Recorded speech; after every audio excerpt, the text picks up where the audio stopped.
Reincarnation anime hits different when the main character starts out like a potato, but ends up wrecking gods, demons, and the entire plot itself.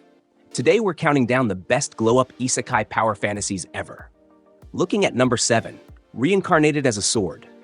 This one deserves extra love because the premise is both ridiculous and genius. Our protagonist dies and reincarnates. Not as a king, not as a hero, not even as a slime, but as a literal sword. Talk about losing the reincarnation lottery. But instead of being useless, he becomes one of the most reliable, overpowered mentor figures in anime. The relationship between the sword and Fran, the cat girl who wields him, is where the anime shines. Fran isn't some cliché sidekick. She's got a tragic backstory, drive, and moments where she straight up outshines other protagonists. The sword acts as her guide, teacher, and emotional support, all while slicing through enemies like a blender on steroids. The action scenes are intense, but it's the wholesome vibes that make it so good. It's basically My Dad the Sword, but with magic explosions and RPG mechanics. Sure, some people roast it for being gimmicky, but once you get into it, you realize it's way more heartfelt than half the edgy isekai out there. If every reincarnation had this much soul, we'd never complain about overused tropes. Sliding to number 6. Re-Monster Now. This one is chaotic. Our guy dies and wakes up as a goblin. Not exactly the glow-up anyone asked for. But Rue isn't your average goblin. He's built different. His gimmick? He literally eats monsters to gain their abilities. So picture Kirby, but rated R with blood, guts, and a disturbing amount of cannibalism.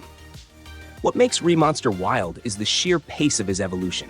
One moment, he's a baby goblin chewing on insects, and the next, he's evolving like a bugged-out Pokemon speedrun. The story doesn't sugarcoat it either. It's violent, brutal, and sometimes uncomfortable. But that's also the charm. Watching someone start as the weakest of the weak and flip the food chain on its head. Critics will tell you it's edgy and shallow, and sure, it's not winning awards for deep storytelling. But if you want raw entertainment and that primal satisfaction of watching an underdog devour his way to the top, this is it. Rue goes from background mob to godlike predator, and you can't help but root for the chaos. It's trashy fun, and I say that with love. Landing on number 5, the greatest demon lord is reborn as a typical nobody. First of all, that title is the biggest scam in anime. Typical nobody? Yeah, right. This dude reincarnates as a human after being the strongest demon lord ever. He wants a chill school life, but the universe basically laughs in his face. His average magic could casually nuke a kingdom, and his attempts to blend in only make him stand out more. The best part is how socially awkward he is. He's desperate for genuine friendships, but has zero clue how normal people act. It's like watching a god cosplay as a middle schooler and failing miserably. The comedy writes itself. He'll casually solve world-ending problems while stressing about whether people like him. Sure, some characters feel like they came out of the generic harem starter pack, but honestly, it's forgivable because the main character carries the whole thing with his unintentional flexing. It's less about the battles and more about the irony of someone too strong to be normal, even when that's all he wants. Relatable, right? Okay, maybe not, but it's still fun watching him break every rule of low-key living. Dropping in at number 4. Death March to the Parallel World Rhapsody. This anime is basically the ultimate power fantasy cheat code. Our main character is an overworked programmer who passes out at his desk and wakes up in another world with absurdly overpowered abilities. He doesn't grind, he doesn't struggle, he just instantly hits max level, like typing in a Game Shark code. Now, some people hate this because it's too easy. And yeah, if you want a dramatic struggle story, this ain't it. But if you're in the mood for relaxing, colorful isekai vibes with food obsession and RPG mechanics, Death March delivers. It's like comfort food anime. You don't watch it for groundbreaking plot twists, you watch it because it feels cozy despite the insane premise. The fun comes from watching him collect companions and navigate the fantasy world with overpowered chillness. He's basically the Bob Ross of isekai, calmly painting over every problem with his broken stats.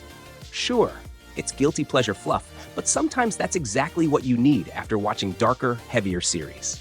Not every reincarnation story needs trauma and despair. Sometimes you just want cheat codes and a buffet. Rolling to number 3. The Misfit of Demon King Academy. Let's be real, This anime is pure flex fuel. Anno's Voldigoad, the reincarnated Demon King, doesn't just win battles, he wins them with disrespect.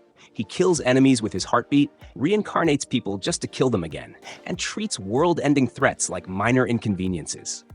It's peak overpowered anime energy. The appeal isn't suspense, because, let's face it, Annos never loses.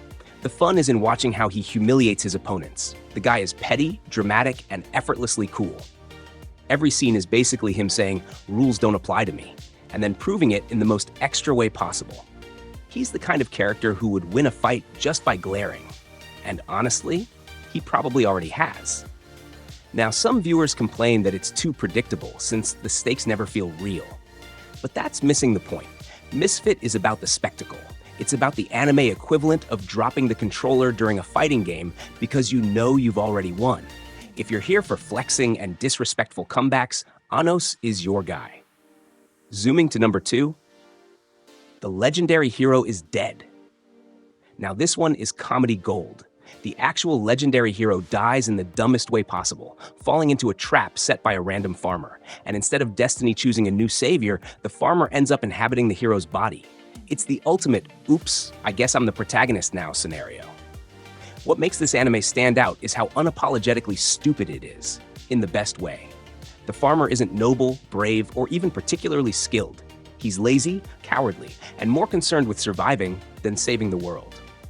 Watching him bumble his way through epic quests while reluctantly pretending to be a hero is hilarious.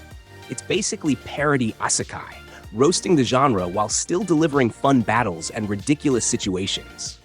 Some fans hate the silliness, but honestly, it's refreshing to see an anime that doesn't take itself too seriously. Instead of another cookie-cutter, chosen one power trip, we get sarcasm, awkwardness, and a protagonist who'd rather be farming. It's chaotic, self-aware, and worth watching for the laughs alone. Finally, number 1. Trapped in a dating sim, the world of otome games is tough for mobs. This one is peak meta and peak petty. Our protagonist gets stuck in a dating sim world, not as the hero, but as a mob character, one of those background NPCs you normally ignore. Except he's got all the knowledge of the game, and he's done with everyone's nonsense. Watching him dunk on arrogant nobles and turn the entire hierarchy upside down is pure satisfaction. He's sarcastic, bitter, and constantly roasting the system. It's like someone took Konosuba's comedy, mashed it with Code Jace's strategy, and sprinkled in a dash of gamer salt. The result? A reincarnation story that's equal parts parody and power fantasy. What makes it even better is how he doesn't act noble about it.